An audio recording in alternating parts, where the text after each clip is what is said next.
With the wide variety of guns in Fallout 4, I find myself often overlooking a bunch of the melee weapons.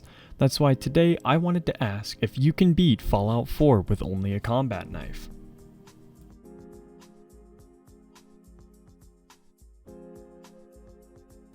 To start with, I used a mod that lets me skip all of the pre-war segments, as I really don't enjoy sitting through all of that because it's pretty boring. I went ahead and named my character as well as assigning my special points, which is pretty standard for a melee run.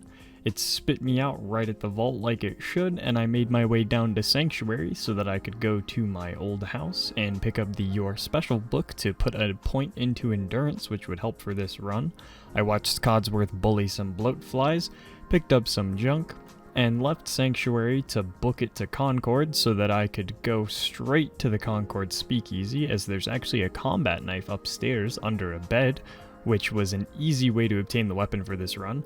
I did get harassed by raiders quite a few times in here, and I wasn't too sure why they were killing me that fast, and then I realized that the difficulty was on very hard, so I pimp slapped that bitch back where it belonged, down to easy. After bullying the raiders, which I felt was necessary after the way that I was treated, I killed everyone outside and ignored Preston for the time being so that I could go upgrade my combat knife to the serrated blade, which was all I would be using this run. Headed out towards Lexington because I didn't feel like rescuing Preston right now. I went ahead and killed Wolfgang and Simone, as well as Trudy and her son, because they deserved it for crossing paths with me. In Lexington, I made a weird discovery when I bullied a turret. The bleed effect from the serrated blade actually works on robots, which is kind of weird. Instead of getting nuked by the raider, I almost got nuked by vehicles. Of course, I can't go one run without almost dying to a fat man in Lexington. I came across my first challenge, which was a couple soft-shell Mirelurks. They weren't too bad though, they went down pretty easily, and I decided that after killing a super mutant that nearly noob-tubed me with a missile launcher point blank, that I would go ahead and murder everyone at Charles View Amphitheater because their presence annoyed me. After slaughtering pretty much everyone that got in my way for free experience and loot, I was in the neighborhood, and I decided to just go ahead into Park Street Station and start rescuing Nick now.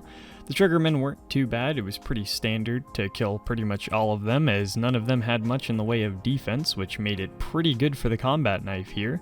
It's actually a very solid early game melee weapon. A lot of people use it until they get their hands on something bigger and better. I went ahead and killed Dino, talked to Nick, and then me and Nick started killing any of the triggermen in our way as we worked our way out of the vault. Once this was done, I had to fight Skinny Malone and his gang. They all fell before the might of the combat knife. Darla tried to bully me with the baseball bat, so I stabbed her in the eye socket. I sat through a nearly 10-minute long loading screen for some reason, bought some supplies in Diamond City, went into Nick's office to talk to him again, and we were off to steal Kellogg's key in broad daylight, and nobody stopped me for some reason. I'm not entirely sure why. I got into Kellogg's house, got the items I needed so that I could head off to Fort Hagen, told Dogmeat to piss off back to Sanctuary. Once that was done, the synths weren't too much of a struggle. I did get bullied once or twice in here though, as I didn't have too much in the way of defense, so they actually could whittle me down pretty good with the energy weapons. Kellogg, on the other hand, was laughably easy. He went down in 3 hits, which was just kind of sad, to be honest. The Brotherhood of Steel arrived in the Commonwealth, which I would be killing later. Back in Nick's office, he let me know that we needed to head over to Good Neighbor, which I did. I promptly killed Finn when I arrived because, as usual, that must happen in every run. Dr. Amari told me that I would have to go sit through Kellogg's boring-ass memories yet again, so using this time, I just went ahead and went downstairs to go ahead and make a snack because I didn't feel like listening to this conversation for the millionth time. After that, Dr. Amari told me that I needed to head out to the glowing sea to find Virgil. On the way to Virgil's cave, I got harassed by some stingwings, which was unpleasant as they decided to just fly around me in circles. I did eventually kill them, and I also decided that I was going to kill the Deathclaw outside of Virgil's cave. This wasn't too bad, it was more of an annoyance than anything else. It wasn't that difficult, since it was a regular Deathclaw, lucky me. Last time it was legendary when I went through here. I talked to Virgil and he let me know that I needed to head to Green Tech Genetics to go kill a courser, which was actually a challenge for once. The gunners here put up a really good fight. I actually died here multiple times, as the gunners were pretty good about draining my health. It wasn't that easy, but I was actually pretty happy that I actually had a challenge going through this area for once, as normally this area doesn't bother me too much. I did get noob-tubed, because of course I did. The second time around, however, did go a lot better, and I didn't really have any issues after that on the way up to the courser. Speaking of the courser, this was basically just a more annoying version of Kellogg's fight. The courser just went down slightly longer than it took me to kill Kellogg. He wasn't that bad. In the Old North Church, I got assaulted by a midget, and then I also decided that I was just going to kill the railroad here because I would be siding with the Institute, so that was fun. Glory was, as usual, the only one that posed any of a threat. The game crashed, however, as soon as I tried to enter Railroad HQ, so I had to kill them all over again, which was, of course, just lovely, because it meant that I had to waste more supplies trying to fight Glory. Lovely. Inside the HQ, since the game didn't crash again, I killed the stragglers, went ahead and analyzed the courser chip, and was off on my way to the Museum of Freedom. That's right, it was time to go save Preston and his inaccurate ass that can't hit one raider and has to be handheld throughout the entire encounter. The Deathclaw outside was pretty standard. It wasn't much worse than the one I killed at Virgil's cave. I killed all of the rest of the raiders in Concord. The settlers at Ten Pines Bluff got assisted in the best way that I knew possible, as well as the settlers at Green Top Nursery, so that I could get through that bit of Preston's quest so that Sturgis would help me build the signal interceptor to get into the Institute. I relayed into the Institute, and it was at this point that I decided I would be siding with them this run. The Railroad weren't an option as I'd already killed them, and the Brotherhood is actually impossible to do if you're doing any weapon-related challenge because of what they make you do at Mass Fusion. I got through all of the boring Institute dialogue of meeting the heads of each division, and was off to Libertalia, which was a pain in the ass. So the raiders in Libertalia actually bullied me to the extent that I got stuck in a corner and harassed for about 30 minutes. I died I don't even know how many times here. All I know is this little room was my saving grace because I could funnel them in one or two at a time to just poke in the eye socket with the combat knife. I decided to run past the rest of the raiders, which was an absolutely awful idea because I got stuck in a room with all of them when X6 tried to talk to me. I let him get bullied by them, shut down the raider up top, and decided to run for my life, and promptly got direct impacted with a mini nuke.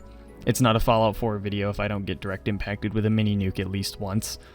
Back into the Institute, I had to go off to the Battle of Bunker Hill, which I promptly just ran for the basement. The only people aggressive to me were the Railroad, since I'd aggroed them and only them so far. So I killed any of them that got in my way inside, and made it down to the basement where the synths were.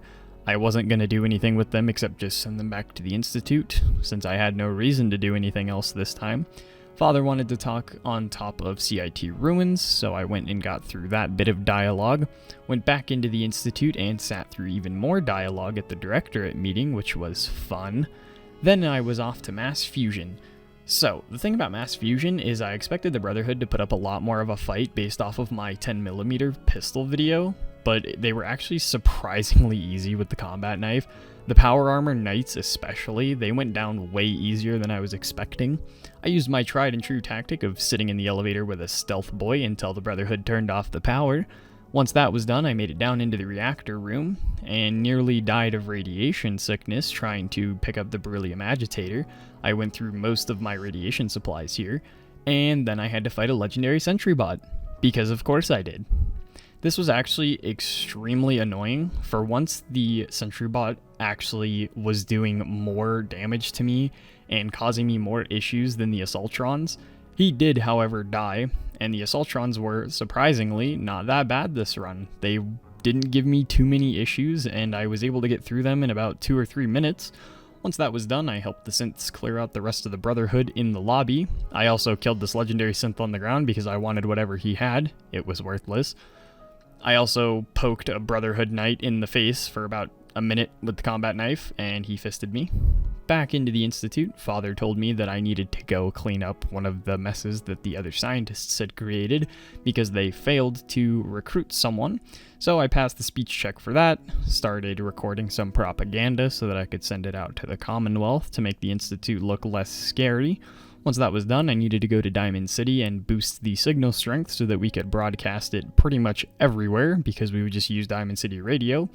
I activated the reactor back in the Institute, got through the rest of the dialogue, told Father that the railroad were no longer an issue because I had slaughtered them earlier, had a complete out-of-body experience when Dr. Lee tried to tell me about assaulting the Brotherhood, which was pretty funny. I'm glad that I recorded that bit. I headed on over to Camp McCarran using the relay and started clearing out the Brotherhood here, and by clearing out I mean I ran for the generators so that I could bring the homies along with me to help clear out the Brotherhood. This was standard for me. I usually just go for the generators first so that I can get less aggro on me while I'm doing everything else. I killed a cripple up top by Liberty Prime, had the synth start hacking it, threw out all of my beacons so that I could get even more homies to de-aggro most of the Brotherhood.